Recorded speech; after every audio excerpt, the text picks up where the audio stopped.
Friends ಯಾರು R X ಇಟ್ಟಿರೋರು, R X ಬಗ್ಗೆ ಚೆನ್ನಾಗಿ ತಿಳ್ಕೊಂಡಿರೋರು, ಬರೀ ಆರ್ ಎಕ್ಸ್ ಇಟ್ಟಿರೋರು ಅಲ್ಲ, ಆರ್ ಎಕ್ಸ್ ಬಗ್ಗೆ ತಿಳ್ಕೊಂಡಿರಬೇಕು. ಆರ್ ಎಕ್ಸ್ ಏನು ಯಾರಾದರೂ ಇರ್ತಾರೆ, ಬಟ್ ಆ ಗಾಡಿಗಳ ಬಗ್ಗೆ ತಿಳ್ಕೊಂಡಿರಬೇಕು. ಅಂಥವ್ರ ಹತ್ರ ಗಾಡಿನ ಅಂಥವ್ರನ್ನ ಕರ್ಕೊಂಡೋಗಿ, ಇಲ್ಲಾಂದರೆ ಅಂಥವ್ರಿಗೆ ಕೊಡ್ಸೋಕೆ ಕೇಳಿ ನೀಟಾಗಿ ಗಾಡಿನ ಸ್ಟಾಕ್ ಗಾಡಿ ತೊಗೊಂಡ್ರೆ ಒಳ್ಳೆಯದು ನಿಮಗೆ.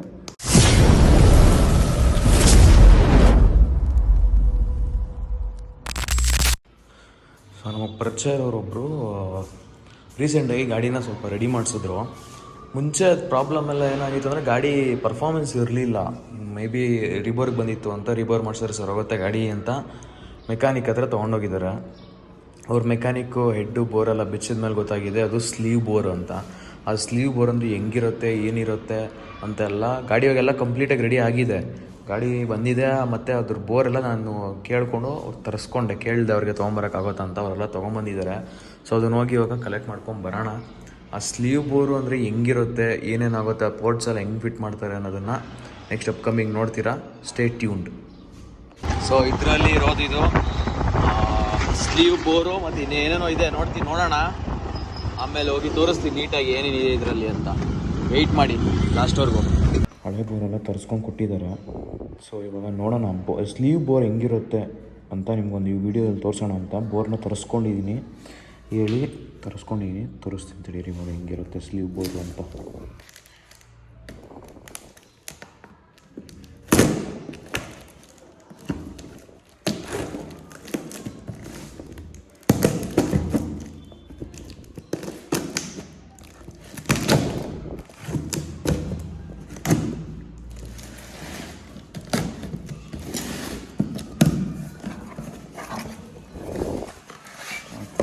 ಕಳಿಸಿದಾರ ಇದರಲ್ಲಿ 100 ಅನ್ಕೊತೀನಿ ಕಿಕ್ಕರ್. ಇದು 135 ಗಾಡಿ ಇದೆ, ಬಟ್ ಇದು 100 ಇದು ಕಿಕ್ಕರ್. ಇದು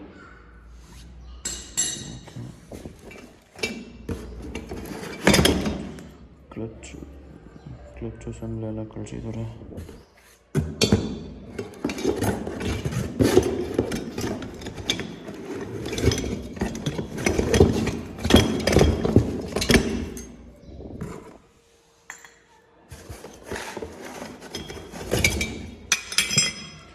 ಕ್ಲಚ್ ಪ್ಲೇಟ್ಸ್ ಎಲ್ಲ ಕಳಿಸಿದ್ದಾರೆ.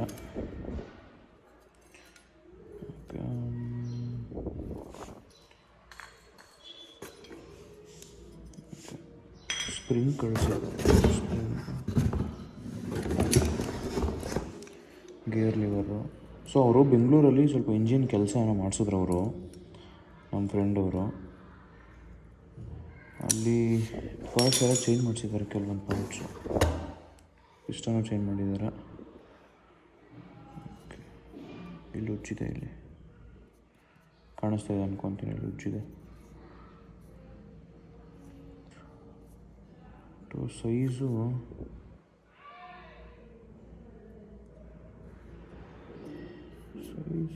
ಕಾಣಿಸ್ತಾನೆ.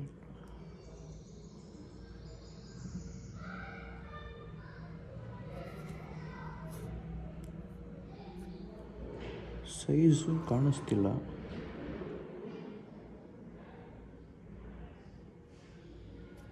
ಆಮೇಲೆ ನೋಡೋಣ. ಸೊ ಇದು ಸ್ಲೀವ್ ಬೋರ್, ಇದು ಒಂದು ಸ್ಲೀವ್ ಅಲ್ಲ, ಸ್ಲೀವ್ಡ್ ಬೋರ್ ಇದು.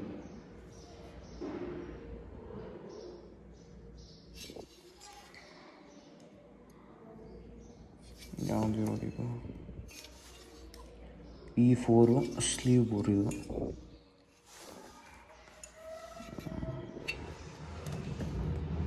ಗ್ಯಾಸ್ಕೆಟ್ ಇಲ್ಲಿ ಕಚ್ಚಿಸ್ಬಿಟ್ಟಿದ್ದಾರೆ, ಗಮ್ ಹಾಕಿ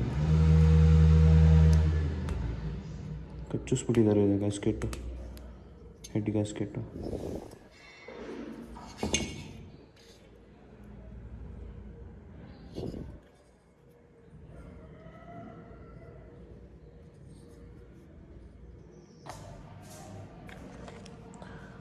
ಸೊ ಇದು ಸ್ಲೀವ್ ಅಂತ ಕಂಡುಹಿಡಿಯೋದು ಹೆಂಗೆ ಅಂತ ಹೇಳಿದ್ರೆ ತೋರಿಸ್ತೀನಿ, ನೋಡ್ಕೊಳ್ಳಿ.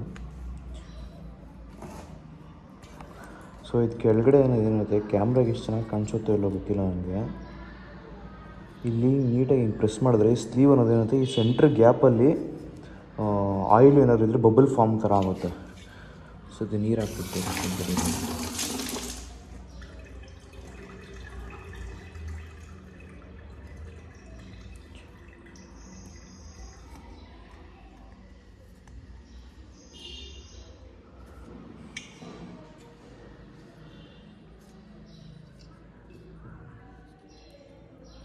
ಕ್ಯಾಮ್ರಾಗ ಅದು ಅಷ್ಟೊಂದು ಚೆನ್ನಾಗಿ ಕಾಣಿಸ್ತಿಲ್ಲ, ಬಟ್ ಲೈವಾಗಿ ನೋಡಿದ್ರೆ ಗೊತ್ತಾಗುತ್ತಿಲ್ಲಿ.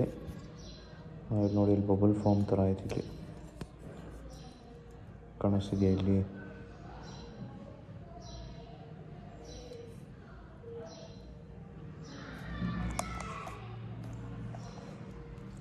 ಸೊ ಸ್ಲೀವ್ ಬರೋದ್ರೆ ಇಲ್ಲಿ ಹಿಂಗೆ ಪ್ರೆಸ್ ಮಾಡಿದಾಗ ಇಲ್ಲಿ ಬಬಲ್ ಥರ ಫಾರ್ಮ್ ಆಗುತ್ತೆ ಇಲ್ಲಿ.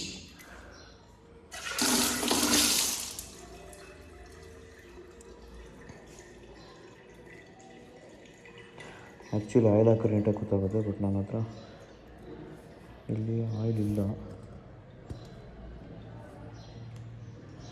ಇಲ್ಲಿ ಕ್ಯಾಮ್ರಾ ನೀಟಾಗಿ ಕಾಣಿಸ್ತಾ ಇದೆ ಅನ್ನೋ ಗೊತ್ತಿಲ್ಲ, ಬಟ್ ಇಲ್ಲಿ ನೋಡೋಕ್ಕೆ ಗೊತ್ತಾಗುತ್ತೆ ರಿಯಲಾಗಿ. ನಾರ್ಮಲಾಗಿ ಸ್ಲೀವ್ ಬೋರು ಅಂತ ಆದರೆ ಹಿಂಗೆ ಪ್ರೆಸ್ ಮಾಡಿದ್ರೆ ಗೊತ್ತಾಗುತ್ತೆ. ನೆಕ್ಸ್ಟ್ ಇನ್ನು ಫ್ಯೂಚರಲ್ಲಿ ಏನಾದರೂ ಅನ್ಸ್ಲೀವ್ ಬೋರ್ ಏನಾದರೂ ನನಗೆ ಸಿಕ್ಕಿದ್ರೆ ಇದ್ರದ್ದು ಕಂಪ್ಯಾರಿಸನ್ ಮಾಡಿ ಒಂದು ಸರಿ ತೋರಿಸ್ತೀನಿ ನಾನು ನಿಮಗೆ. ನೆಕ್ಸ್ಟ್ ಫ್ಯೂಚರಲ್ಲಿ ಏನಾದರೂ ಯಾವಾಗಾದ್ರೂ ಸಿಕ್ಕಿದ್ರೆ. ಸೊ ಅನ್ಸ್ಲೀವ್ ಬೋರು ಅಂತ ಹೇಳಿದ್ರೆ ಏನಾಗುತ್ತೆ ಅಂದರೆ ನಿಮಗೆ ನಾರ್ಮಲಾಗಿ RX ಪವರ್ ಸಿಗೋಲ್ಲ, ಒಂದು ಟಾಪ್ ಎಂಡು ನೀಟಾಗಿ ಸಿಗೋಲ್ಲ, ಇನಿಷಿಯಲು ಸಿಗೋಲ್ಲ ನಿಮಗೆ. ನಾರ್ಮಲ್ RX ಫೀಲೇ ಇರೋಲ್ಲ ನಿಮಗೆ. RX ಬೇರೆ ಅನ್ಸ್ಲೀವ್ ಬೋರು ಓಡಿಸೋದಕ್ಕೂ ಸ್ಲೀವ್ ಬೋರ್ ಓಡಿಸೋದಕ್ಕೂ ತುಂಬ ಡಿಫ್ರೆನ್ಸಸ್ ಇರುತ್ತೆ, ಪ್ರಾಬ್ಲಮ್ಸ್ ಎಲ್ಲ ಇರೋದು ಅದರಲ್ಲಿ. ಸೊ ಯಾರಾದರೂ ನೋಡ್ಕೊಡಿ, ಗಾಡಿ ಏನಾದ್ರು RX ಎಲ್ಲ ತೊಗೊಬೇಕಾದ್ರೆ ಫಸ್ಟು ಅನ್ಸ್ಲೀವಾ ಅಂತೆಲ್ಲ ಕೇಳಬೇಕು. ಇದು ಆ್ಯಕ್ಚುಲಿ ಇವ್ರಿಗೆ ಯಾಮರ್ಸಿ ಕೊಟ್ಟಿರೋದು ಗಾಡಿ ಇದು. ಇವ್ರು ಆ್ಯಕ್ಚುಲಿ ಫಸ್ಟ್ ಸ್ಟಾರ್ಟಿಂಗಲ್ಲೆಲ್ಲ ಅನ್ಸ್ಲೀವು ಗಾಡಿ ಎಲ್ಲ ಮಸ್ತಾಗಿ ಕೊಡುತ್ತೆ ಗಾಡಿ ಅಂತಲೇ ಕೇಳಿದ್ದು. ಬಟ್ ಒಂದು ಸರಿ ಎಲ್ಲ ಮೆಕ್ಯಾನಿಕ್ ಹತ್ರ ಇವ್ರ ಹತ್ರ ಎಲ್ಲ ಚೆಕ್ ಮಾಡಿಸಿ, ನಿಮಗೆ ಗೊತ್ತಿರೋ ಫ್ರೆಂಡುಗಳ ಹತ್ರ ಇರೋ ಎಕ್ಸ್ಪೀರಿಯೆನ್ಸ್ ಇರೋರ ಹತ್ರ ಅವ್ರನ್ನ ಕರ್ಕೊಂಡೋಗಿ ಗಾಡಿ ಬಗ್ಗೆ ಚೆಕ್ ಮಾಡಿ ಆಮೇಲೆ ತೊಗೊಂಡ್ರೆ ಒಳ್ಳೆಯದು. ಸುಮ್ಮನೆ ಹೋಗ್ಬಿಟ್ಟು ಯಾವುದೋ ಗಾಡಿ ಸಿಕ್ತು ಅಂತ ತೊಗೊಂಡ್ಬಿಟ್ರೆ ಹಿಂಗೆ ಸಿಕ್ಬಿಡುತ್ತೆ ಬೋರುಗಳು. ಮತ್ತೆ ಹೇಳ್ತಾಯಿದ್ದೀನಿ, ಸ್ಲೀವ್ ಬೋರು ಅಂತ ಗೊತ್ತಾಗೋದು ಹೆಂಗೆ ಅಂತ ಹೇಳಿದ್ರೆ, ಸೊ ಇಲ್ಲಿ ಪ್ರೆಸ್ ಮಾಡಿದ್ರೆ ಸ್ಮಾಲಾಗಿ ಬಬಲ್ ಫಾರ್ಮ್ ಆಗುತ್ತೆ. ಕ್ಯಾಮ್ರಲ್ಲಿ ಹೆಂಗೆ ಕಾಣಿಸ್ತಿದೆಯಲ್ಲ ಗೊತ್ತಿಲ್ಲ, ಬಟ್ ಇಲ್ಲಿ ನೋಡೋಕ್ಕೆ ಲೈವಾಗಿ ನೋಡೋಕೆ ಕಾಣಿಸುತ್ತೆ. ಇಲ್ಲಿ ನೋಡಿ ಬಬಲ್ ಫಾರ್ಮ್ ಆಯಿತು ಇಲ್ಲಿ. ಅನ್ಸ್ಲೀವ್ ಬೋರಲ್ಲಿ ಈ ಥರ ಎಲ್ಲ ಬಬಲ್ ಫಾರ್ಮ್ ಆಗೋಲ್ಲ. ಸೊ ಅನ್ಸ್ಲೀವ್ ಅಂತೆಲ್ಲ ಹೆಂಗೆ ಅಂತೇಳಿದ್ರೆ, ಒಂದ್ಸತಿ ಆ ಬೋರ್ ಏನಾದರೂ ಅದರದ್ದು ಮ್ಯಾಕ್ಸಿಮಮ್ ಸೈಜು ರೀಬೋರಿಂಗ್ ಸೈಜ್ ಏನಾದರೂ ಕಳ್ಕೊಳುತ್ತೆ ಅನ್ನೋ ಟೈಮಲ್ಲಿ ಒಂದು ಸ್ಲೀವ್ ಥರ ಅದನ್ನೊಂದು ಸೇಮ್ ಈ ಥರ ಪೋರ್ಟ್ಸ್ ಎಲ್ಲ ಈ ಥರ ಇರುತ್ತೆ, ಅದನ್ನು ಎಕ್ಸ್ಟ್ರಾ ತೊಗೊಂಬಂದು ಕೂರಿಸ್ತಾರೆ. ಅದು ಕೂರಿಸಿದಾಗ ಈ ಥರ ಎಲ್ಲ ನೀಟಾಗಿ ಗಮ್ಮೆಲ್ಲ ಹಾಕಿ ನೀಟಾಗಿ ಇಲ್ಲೆಲ್ಲ ಕೂರಿಸ್ತಾರೆ. ಬಟ್ ಎಷ್ಟೇ ಮಾಡಿದ್ರೂ ಹಿಂಗೆ ಗೊತ್ತಾಗುತ್ತೆ ಇಲ್ಲಿ ಬಬಲ್ಸ್ ಥರ ಹಿಂಗೆ ಹೊರಗಡೆ ಬರುತ್ತೆ. ಆಯಿಲ್ ಏನಾದ್ರು ಇದ್ದರೆ ಹೊರಗಡೆ ಬರುತ್ತದು. ಅನ್ಸ್ಲೀವ್ ಬೋರು ನೀಟಾಗಿ ಪ್ರಿಫರ್ ಮಾಡಲ್ಲ ಯಾರೂ. ನಾರ್ಮಲಾಗಿ ಬೋರ್ ಎಕ್ಸ್ಟ್ರಾ ಬಂತು ಅಂದರೆ ಅನ್ಸ್ಲೀವ್ ಬೋರ್ ಹಾಕ್ರಿ ಅಂತ ಏನು ಯಾರು ಹೇಳೋಲ್ಲ. ಸ್ವಲ್ಪ ಜನ ಯಾಮಾರ್ಸೋಕ್ಕೂ ಹಾಕ್ತಾರೆ, ಮಾರ್ಬೇಕಾದ್ರೂ ಆ ಥರನೂ ಮಾಡ್ತಾರೆ.